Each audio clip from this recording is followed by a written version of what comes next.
안녕하세요. 안녕하세요. 네, 서울 북부교회 나상엽입니다. 오늘부터 저랑 함께 요한이 쓴 편지들을 이렇게 상고해 보도록 하겠는데요. 혹시 여러분들 중에서 근래 편지를 받으신 분 계십니까? 편지를 받아보신 분? 예. 예. 보기 드문 경우인데요. 어떤 편지를 또 누구로부터 받으셨는지 혹시 간단하게 얘기해 줄 수 있으실까요? 네, 짤막한 편지인데요. 네. 1년 동안 고마웠다. 예. 1년 동안 고마웠다는 짤막한 감사의 편지. 예. 참 따뜻한 편지를 받으셨습니다. 그 학생들한테, 그 중고등학생들한테 물어본 적이 있었는데, 본인들이 받아본 편지 중에서 가장 정말 즐겁고 감동적인 편지가 어떤 것이었냐라는 질문을 한 적이 있었습니다. 어떤 편지였을 것으로 기억이 되십니까? 물론 이제 지금 말씀하셨던 것처럼 그런 고마운 감사의 편지 이런 것도 당연히 포함될 수 있겠습니다만, 혹시 상상해 보실 수 있으세요? 연애 편지. 물론 연애 편지 좋겠죠. 근데 뜻밖의 또 높은 수위에 올라왔던 그런 그 내용은 뭐였냐면요. 부모님으로부터 받은 편지였대요. 근데 그 부모님으로 받은 편지인데, 이를테면 이제 자기가 좀 어렵고 부모님 속을 썩일 때 많이 혼나고, 많이 매도 맞고, 험한 말들도 주고받고, 이럴 때였는데, 그런데 부모님이 어느 한 날 책상 위에 정말 진심을 담아서 딱 편지를, 그 마음을 이렇게 써놓은 편지를 보고, 이렇게 울컥했다는 그런 얘기들을 듣곤 합니다. 물론 이제 그것이 모든 그 경우는 아니겠습니다만, 어떤 부모님으로부터 받는 편지가 또 나름대로 감동을 주는 경우들도 있죠. 혹시 부모님으로부터 편지 받아보신 적은 있으세요? 예. 아주 훌륭하신 그런 부모님을 다 모시고 계신 것 같습니다. 이 편지 말씀을 드리는 이유는 바로 지금 우리가 배우고자 하는 이 요한 1서, 요한 2서, 요한 3서가 바로 그와 같은 편지이기 때문에 그렇습니다. 연애 편지는 아니고, 또 감사 편지 아니고, 또 업무용 무슨 업무를 요청하는 그런 협조 편지도 아닙니다. 지금 잠깐 말씀드렸던 것처럼 마치 부모님이 그 사랑하는 자녀들을 위해서, 자녀들을 생각해서 천천히 마음을 다해서 쓴 편지라고 말씀을 드릴 수가 있겠습니다. 한번 편지 쓸 때 우리의 모습들을 생각해 보세요. 특별히 우리가 사랑하는 사람들을 향한 우리의 마음을 표현할 때 어떤 표정이 우리의 입가에 번지는지, 편지를 쓸 때 글씨를 어떻게 쓰겠는지, 또 그들 우리 마음 가운데 어떤 생각들이 가득 차는지, 이런 것들을 생각해 볼 때 이 편지가 참 그런 유사한 따뜻한 분위기를 갖고 있으면서 또 동시에 정말 그 진심에서 우러나오는 어떤 충고라든가 또 도움이 되는 말들을 담고 있는 그런 편지라고 볼 수가 있겠습니다. 되게 우리가 편지를 읽을 때에도 분석적으로 읽지는 않잖아요. 편지를 읽으면서 이게 무슨 뜻인지, 논리적 관계가 어떻게 됐는지 이렇게 읽지는 않습니다. 보통 편지를 받으면은 한 자리에 딱 이렇게 편지를 펴서 한 자리에서 쭉 읽어 나갑니다. 그래서 전체적인 어떤 그런 분위기라든가 또 어떤 그런 전해지는 마음이라든가 또 특별히 그 안에 어떤 메시지가 있다면은 그런 메시지들을 잘 이렇게 포착하는 그런 읽기를 합니다. 그래서 되게 우리 이 성경에 나오는 서신서들을 읽을 때에도 그런 식으로 읽어 나가면 좋습니다. 되게 우리 성경 공부에 너무 익숙해가지고 딱 일단 성경을 읽는다 하게 되면은 연필을 딱 손에 들고 밑줄 그을 준비를 하고 논리 관계를 파악하려고 덤벼들고 어떤 의미가 숨어 있나 이런 것들을 이제 찾아보려고 하고 이제 그런 것들을 먼저 시도하기가 쉬운데 그런데 이 편지라는 것을 우리가 기억한다면은 좀 차분하게 앉아서 한 자리에서 그냥 천천히 쭉 요한의 마음을 따라서 읽는 것도 좋겠다 생각을 합니다. 우리 요한 1서, 요한 2서, 요한 3서, 요한은 3통의 편지를 썼습니다. 요한 1서는 비교적 다른 편지들에 비해서 좀 깁니다. 요한 2서나 3서가 한 장으로 되어 있다면은 요한 1서는 5장으로 되어 있습니다. 그런데 앉은 자리에서 이것을 읽을 때 한 10분이면은 다 읽을 수 있습니다. 그렇게 길지 않은 시간이죠. 그래서 어떤 면에서 너무 시간이 없어서 성경을 못 읽는다는 말은 사실은 안 맞는 말이기도 합니다. 요한 2서 3서는 더더군다나 그렇죠. 한 장짜리이기 때문에 뭐 읽는데 불과 한 2, 3분이면은 좋게 읽을 수가 있는 그런 편지들입니다. 우리 그러면은 지금 이 편지를 쓰는 사람이 요한에 대해서 좀 생각해 볼 필요가 있겠습니다. 사실은 이 요한 1서, 2서, 3서를 요한이 기록했다고 우리가 알고 있는데 본문에는 요한이 썼다는 그런 내용은 나와 있지 않습니다. 본문 내적인 증거에서 어떤 요한이 저자라는 것을 밝히고 있는, 직접적으로 밝히는 그런 구절들은 없습니다. 그런데 많은 성경학자들이 이것을 요한이 쓴 서신이라고 분류해서 또 이렇게 지금 우리 성경 안에 성령님의 감동을 따라서 한 성경 안으로 이렇게 모은 이유는 이 요한 서신서에서 이 요한 복음서와 이 유사한 그와 같은 표현이라든가 또 내용들이 많이 반복되기 때문에 그렇습니다. 또 교회 전승에 따르게 되면 요한의 제자들 그룹, 그러니까 2세대 그룹이겠죠. 이 초대 교부들이라 불렸던 그 사람들 경우에서도 요한의 서신서들을 언급하면서 이 편지가 요한의 것이라는 것을 우리에게 증명해 주고 있습니다.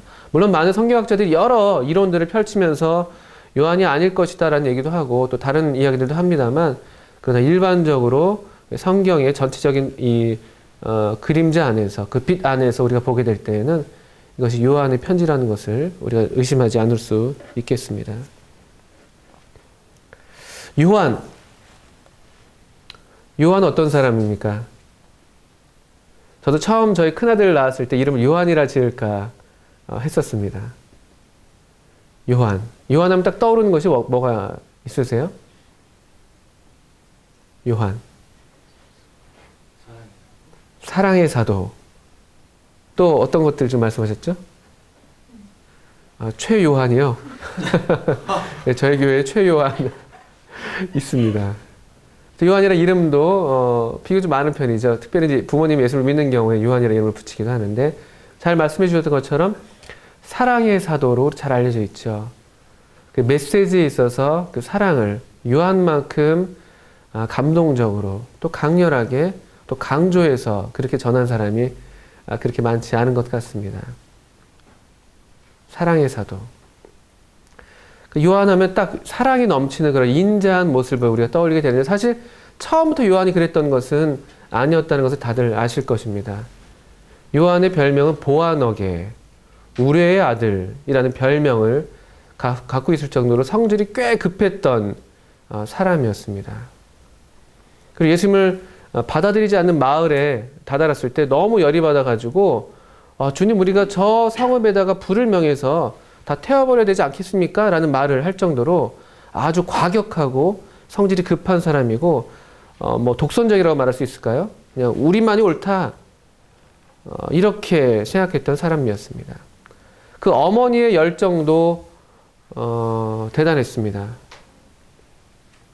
그 어머니가 예수님 곁에 살짝 오셔가지고 예수님께서 보좌에 앉으시게 될 때 내 두 아들들을 예수님의 양편에 좀 앉혀달라는, 상당히 어떤 종교적인 야망이라고 볼 수도 있겠고, 좋게 말해서 신앙적인 열망이라고 볼 수도 있겠지만, 그 어머니도 상당한 그런 어떤 열망을 갖고 있었던 분이었죠. 그런 어떤 부모님의 엄마의 열성이 전해졌을까요? 굉장히 열정적인 사람이었던 것으로 보입니다.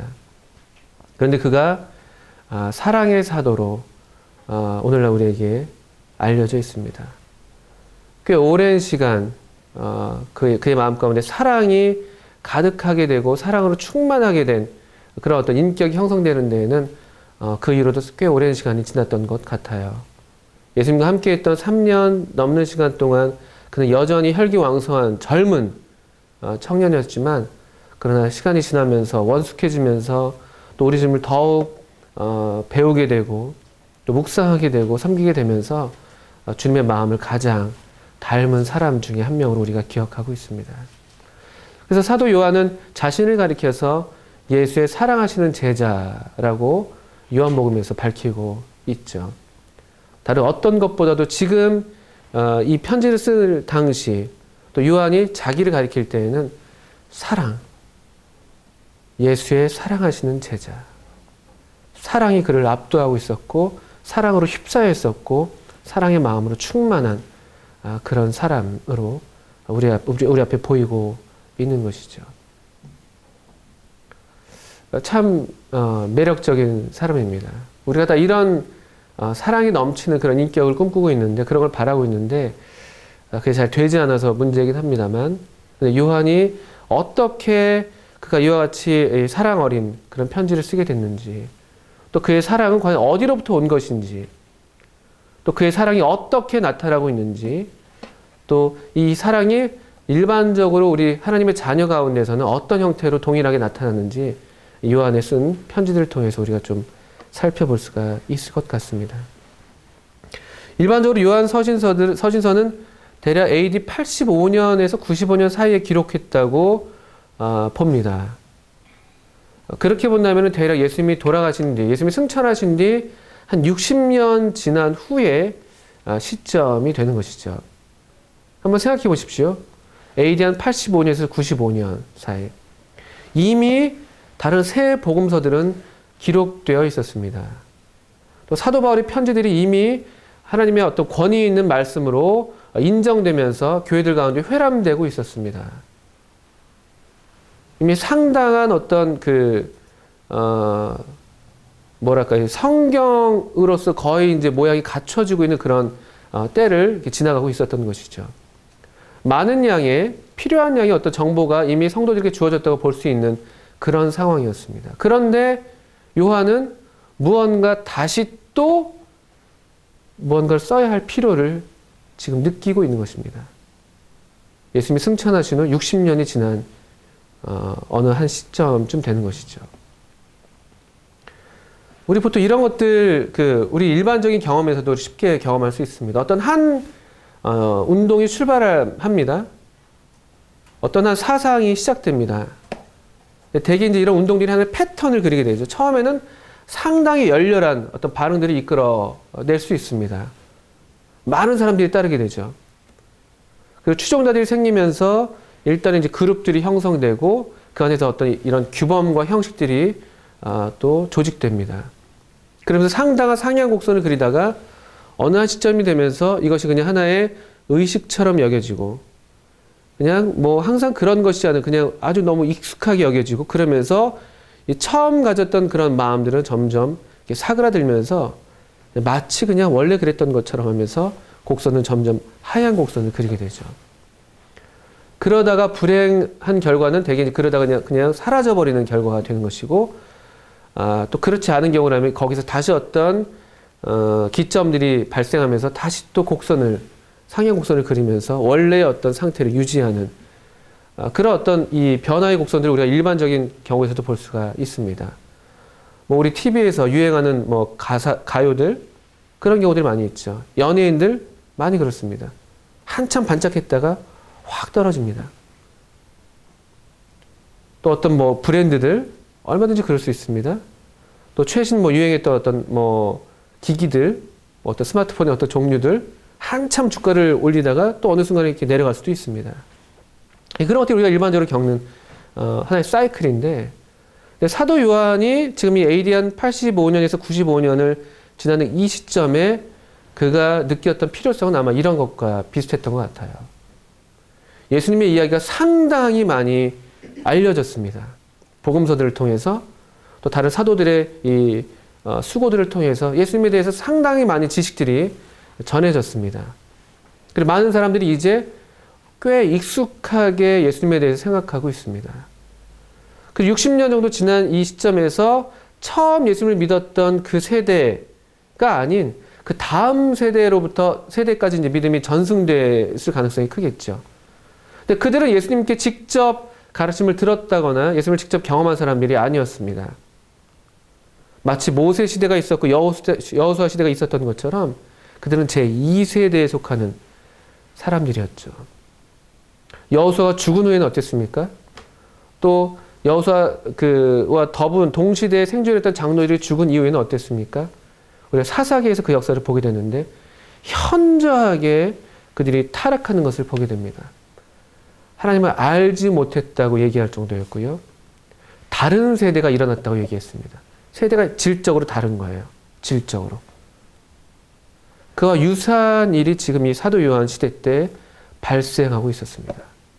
2세대 그리스도인들. 똑같이 하나님을 믿는다고 하고 있는데 똑같이 하나님을 안다고 하고 있는데 뭔가 질이 다른 것들이 자꾸 생겨난 거예요. 이미 사도들은 다 세상을 떠났고 예수님 동시대에 살았던 많은 500여 증인이라든가 또 많은 기타 예수님을 직접 경험했던 사람들은 거의 다 세상을 떠나가는 그 시점에 제2세대가 동일한 믿음을 고백하고 있다고는 합니다만 뭔가 질적으로 다른 것들이 나타나기 시작했던 것이죠. 그것도 무엇보다도 중요한 것은 생명에 있어서 이 영원한 생명, 하나님의 생명에 있어서 뭔가 다른 점들이 발견되고 있고 하나님을 안다고 하는데 뭔가 내가 아는 것과 다른 식으로 아는 것처럼 여겨지고 있고 그리고 예수님에 대해서 뭔가 오랜 60년의 시간이 지나면서 뭔가 이상한 이야기들이 이상한 이론들이 만들어지고 그것이 돌고 있고 그런 조짐들을 보면서 사도 요한이 펜을 들 필요를 느꼈던 것 같습니다. 그렇기 때문에 이 사도 요한의 관심사는 지금 어떤 새로운 것을 가르치려는 데 관심이 있는 것이 아니죠. 다시 이 제2세대 그리스도인들에게 처음으로 돌아가도록 하는 처음 시작점으로 돌려보내는데 관심이 있었습니다. 우리가 처음 전해드리는 것이 무엇인지 우리가 처음 우리 주님께로부터 받아서 알게 된 것은 무엇인지 우리가 정말 처음 그분과 직접 만나면서 그분을 보면서 들으면서 경험하면서 우리가 확신하게 된 그분은 어떤 분인지 지금 처음으로 돌리는 일을 하고 있습니다. 대개 어떤 문제를 해결하는 데 있어서 가장 좋은 방법 중에 하나는 처음으로 돌아가는 것입니다. 처음으로. 되게 많은 사람들이 이 문제가 지금 쌓여서 이만큼 왔는데 해결책을 찾기 위해서 요 바로 전 단계를 보통 돌아보면서 거기서 뭔가 개선을 하려고 하죠. 근데 근본적인 해결이 일어나지 않습니다. 마치 이것은 야구장에서 야구 경기를 볼 때 맨 앞자리 있는 사람이 갑자기 잘 보겠다고 자리에서 벌떡 일어납니다. 그럼 앞에 있는 사람이 일어나니까 뒤에 있는 사람이 안 보이겠죠. 그럼 뒤에 있는 사람도 일어납니다. 쭉 다 이렇게 일어납니다. 그러면 이제 어떻게 됩니까? 야구가 이제 9회까지 있는데 오랫동안 서 있으니까 다리가 아프잖아요. 그러니까 갑자기 이제 다리를 편안하게 해주는 무슨 등 허리 지지대 같은 것들을 판매하겠다고 나섭니다. 또 많이 힘들어 있을 텐데 여기 시원한 음료수 또는 건강 음료수 같은 거 판매합니다. 너무 오랫동안 서 있는데 많이 힘드시죠? 또는 뒤에서 키가 작은 분들은 잘 안 보이실 테니까요. 여기 받침대를 놓으면 되겠습니다. 받침대를 판매하기 시작합니다. 받침대를 놓습니다. 더 높은 데로 올라가려고. 이런 식으로 계속 문제는 악화되는 것이죠. 다 사람들은 서 있고 발 뒤꿈치를 이렇게 세우고 있고 받침대를 세우고 있고 막 이렇게 해서 보려고 노력하고 있습니다. 앞 단계에서 어떤 문제를 해결하려고 하다 보면 계속 문제는 잠깐은 뭔가 되는 것처럼 보이지만 사실은 근본적인 해결이 안 되잖아요. 이런 경우에 이 야구장의 예를 들었는데 어떻게 하면 되겠습니까? 어떻게 하면 모두가 다시 제자리를 찾을 수가 있고 어떻게 하면 모두가 다 편안한 위치를 확보할 수가 있을까요? 어떻게 하면 되죠? 더 높은 받침대를 사면 됩니까? 네. 처음 그 일을 시작했던 맨 앞줄 사람이 앉으면 됩니다. 처음으로 돌아가는 것. 처음 예수님께서 전해주신 그 메시지로 돌아가는 것. 오늘날 우리에게는 바로 처음 이 사도들이 또 구약의 선지자들이 우리에게 전해준 이 처음 말씀으로 돌아가는 것. 이것이 대개 문제의 가장 근본적인 해결이 되는 것이고 사도 요한은 그런 방식을 취하고 있습니다. 어떤 새로운 것을 가르치는 것이 아니죠. 60년의 시간 동안 이미 많은 새로운 것들이 일어났었거든요. 많은 새로운 것들, 새로운 가르침이라는 것들이 일어나서 사람들의 마음을 미혹하는 일들이 생기고 있었거든요. 마치 야구장에서 이것저것 팔려는 사람들이 등장했던 것처럼. 그럴 때 처음으로 돌아가자고 얘기하는 것입니다.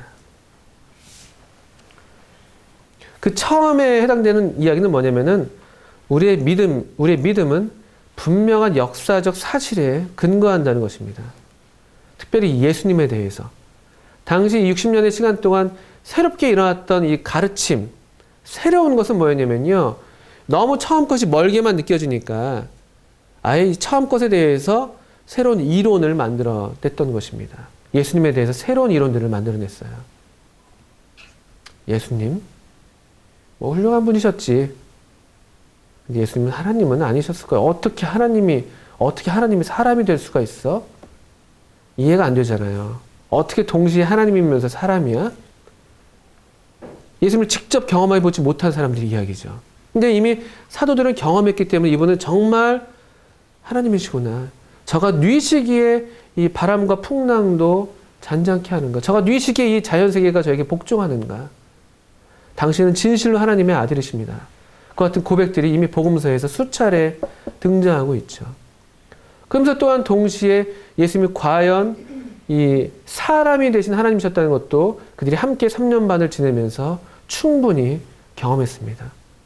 이분은 100% 우리와 같은 사람이시고 또 100% 우리와 다른 하나님이시다. 이것이 사도들의 고백이었고 경험이었고 그것이 신앙이었습니다. 그런데 예수님을 직접 경험해 보지 못한 사람들에게 이 이야기는 너무나 기괴한 이야기죠.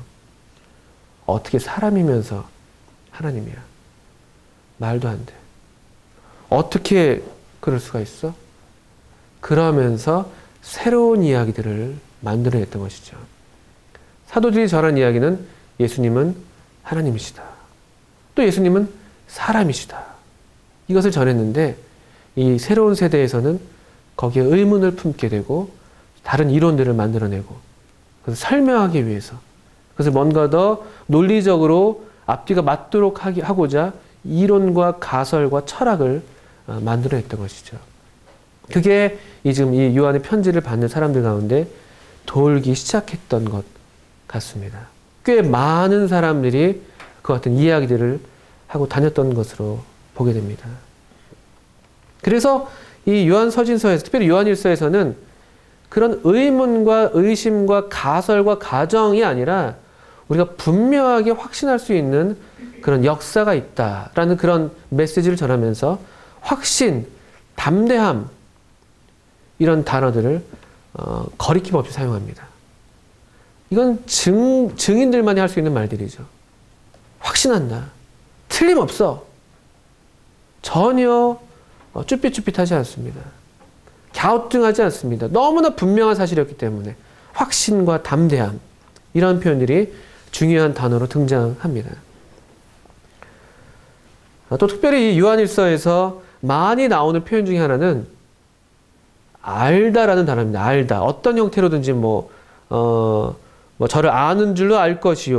뭐 이런 식의 표현이라든가 너희가 알거니와 이런 식의 표현이라든가 안다라는 그런 표현이 상당히 많이 나옵니다. 한 40번 넘게 요한일서에서 등장합니다. 사도 요한은 특별히 아는 것에 대해서 상당한 비중을 두고 의도적으로 이 단어를 사용한 것 같아요. 왜 그랬냐면요.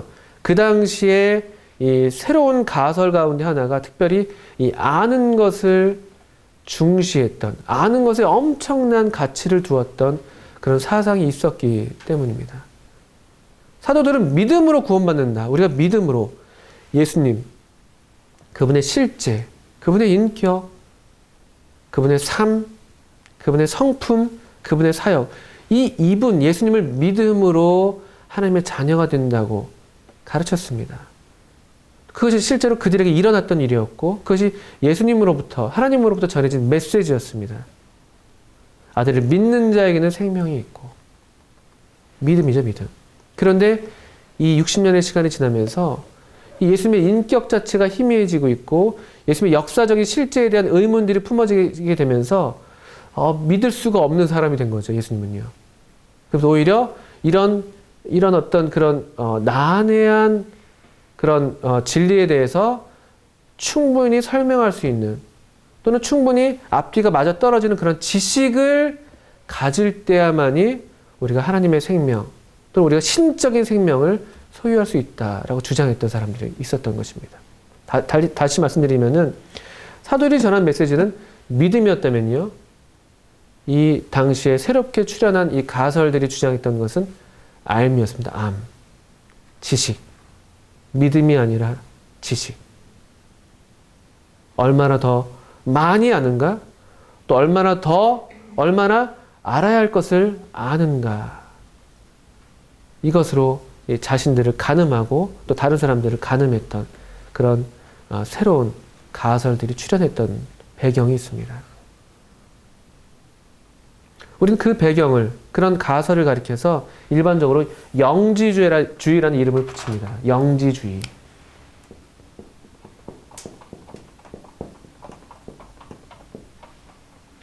영자는 이제 신령하다 할 때 그런 영자입니다. 영적이다 뭐 이런 말 할 때요. 지자는 안다라는 뜻이죠. 어떤 신령한 지식, 심오한 지식, 난해하고 뭔가 다른 사람들이 알 수 없는 신비한 지식, 이것을 강조했던 사실 2세기 이후에 더 많이 유행했던 그런 이단 사상이었는데, 이미 1세기 후반부에 이 같은 조짐들이 초대교회 안에 있었던 것으로 보이는 것이죠. 우리 그런 이 영지주의의 초기 형태들을 바울의 서신서에서 발견하게 되고요. 특별히 요한일서 같은 경우는 특별히 더 의도된 어떤 영지주의에 대한 반박을 볼 수가 있는 것인데, 바로 안다는 말의 반복적인 사용이죠. 그들이 사용하는 이 지식, 뭐 안다, 이런 식의 표현을 요한은 의도적으로 사용하면서 정말 참된 알문, 정말 참으로 그분을 안다는 것이 무엇인지를 오히려 다시 설명하고 있는 것입니다. 이 거짓된 지식, 거짓된 거기에 반해서 참된 지식, 진짜를 다시 그들 손에 쥐어지고 있는 것이죠. 진짜를. 그 안에는 어떤 이야기가 아니라, 어떤 이론이 아니라, 가설이 아니라, 추측이 아니라 진짜 실제하는 무언가를 다시 그들 손에 쥐어지고 있는 것입니다. 어쩜 이것이 오늘날 우리에게 요한서신서가 필요한 이유 중에 하나일 것입니다. 얼마나 많은 이 어떤 이론들이 이 기독교계에 횡행하고 있습니까? 얼마나 많은 가설과 학설들이 신학계를 주름 잡고 있습니까? 예수님에 대해서 믿지 않습니다. 예수님을 설명하려고 하지 믿지 않습니다. 그래서 성경에 나오는 이 어떤 신화적인 이야기들, 초월적인 이야기들에 대해서 이것은 다 신화다라고 치부합니다. 이런 일이 있을 수가 없으니까. 우리 인간 세계에서 일어날 수 없는 일이기 때문에 다 신화로 치부해버립니다. 예수님이 실존했다는 사람이라고는 설명하지만, 그러나 그가 하나님이셨다는 사실은 믿지 않습니다. 설명은 많습니다. 지식도 많아지고 있습니다. 서점에 가보십시오. 얼마나 많은 책들이 지금 난무하고 있습니까? 특별히 기독교 서점에 가보십시오. 얼마나 많은 신학 책들이 난무하고 있습니까? 물론 그것들이 다 나쁘다는 말씀을 드리는 것이 아닙니다. 그런데 이런 참된 그분을 인격적으로 만나는 그 참된 지식 가운데 이 기술된 신령한 신학 서적들이 얼마나 반면에 적습니까? 그러나 수많은 이론들, 설명들, 추측들, 가설들로 책들은 가득 차 있습니다. 가설들. 사도 요한은 그것들에 대해서 귀를 기울이지 않습니다. 우리가 들었던 것이 있다. 저들이 말하는 것이 아니라 우리가 직접 들었던 것이 있다. 이렇게 얘기하는 것이죠. 우리가 직접 보았던 것이 있다. 우리가 직접 목격했던 것이 있다. 우리가 직접 친히 만져본 것이 있다. 이와 같은 서론으로 요한일서를 시작하는데, 바로 이런 배경이 그 이유가 된다고 말씀을 드릴 수가 있겠습니다. 이 영지주의에 대해 좀 더 설명을 드리자면요. 이들의 이론은 이렇습니다. 이론입니다. 이론. 일단은 물질과 영은 물과 기름처럼 섞일 수가 없다는 것입니다. 물질 세계는 악하다. 반면에 영적인 것은 선하다. 이런 극단적인 이원론을 지지하는 사람들이었습니다. 물론 이런 영지주의 안에도 다양한 형태가 있겠습니다만 일반적인 특징을 말씀을 드리는 것입니다. 그렇기 때문에 이런 어떤 이 전제하에서 보게 된다면요, 예수님이 하나님이라는 것은 있을 수가 없는 일인 것이죠. 예수님이라는 이 인간, 이 물질 세계에 속한 이 한 사람이 이 악한데, 이 물질 세계는 악한 것인데, 이 악한 이 물질 세계와 어떻게 선하신 하나님이 함께 거할 수가 있냐? 이건 불가능한 것이다. 이건 말이 안 된다. 저 사도들이 전한 이야기들은 뭔가 지금 착각한 것일 것이다. 이렇게 이 사도들의 메시지를 반박했던 것입니다. 그러면서 얘기하는 것이죠. 보니까 사도들이 유대 저기 갈릴리 시골 마을 출신들이네. 잘 배우지도 못했어. 학문이 없는 범인이라고 알려져 있었잖아요. 잘 정식으로 어떤 유대 랍비 교육을 배운 적도 없는 것 같고. 보니까 쟤들이 잘 몰라서 뭔가 착각한 것 같아. 아니면 뭔가 좀 잘못 본 거 아니겠어? 어떻게 사람이 물리를 걸어? 귀신이었겠지. 자기들도 귀신인 줄 유령인 줄 알았다고 그러잖아.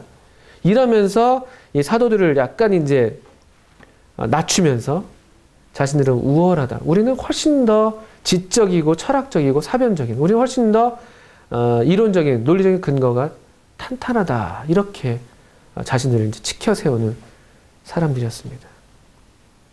그래서 그들이 얘기했던 이 얘기 주장 가운데 대표적인 것들이 이런 것이죠.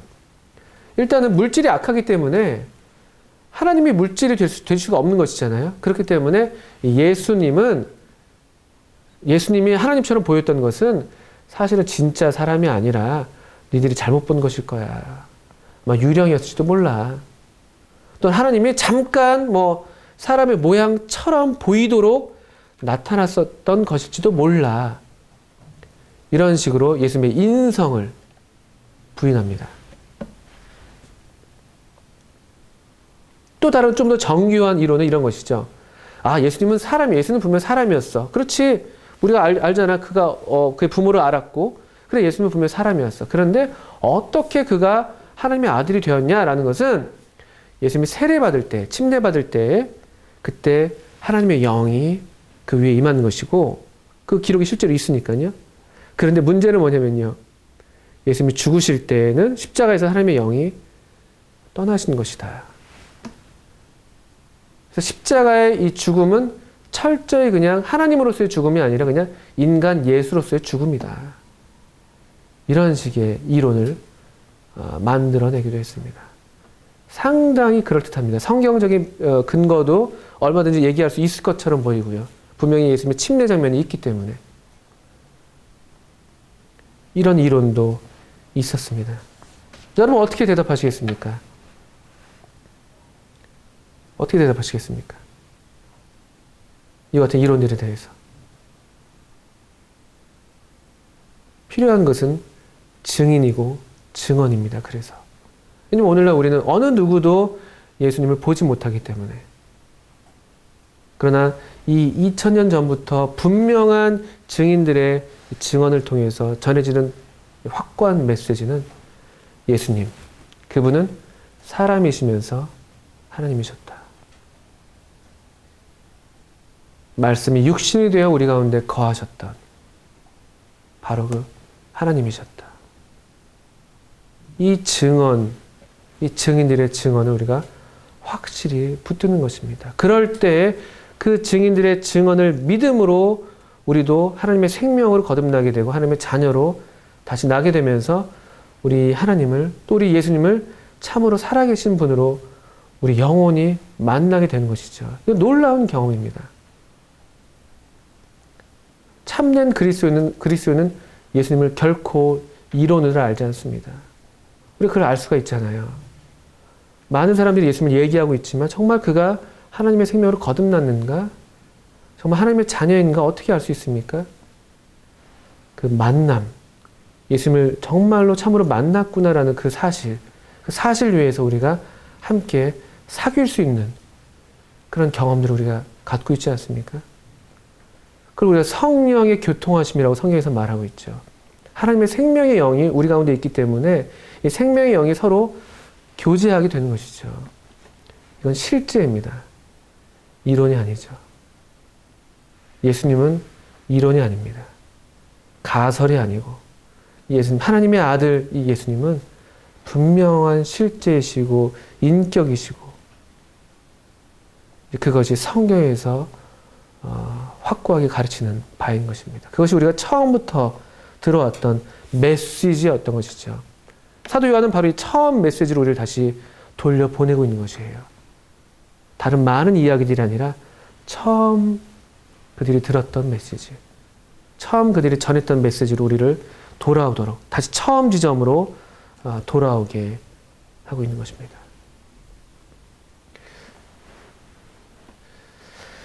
첫 시간은 이렇게 요한 1서, 특별히 요한 서신서 중에서 요한 1서의 배경에 대해서 간단하게 설명을 드리는 것으로 마쳐야 할 것 같습니다. 다음 시간부터는 이제 실제로 요한 서신서, 요한 1서를 우리 함께 살펴보면서 보다 더 이 성경의 직접적인 표현들을 통해서 하나님의 확실한 이 말씀들을 배우도록 하겠습니다. 감사합니다.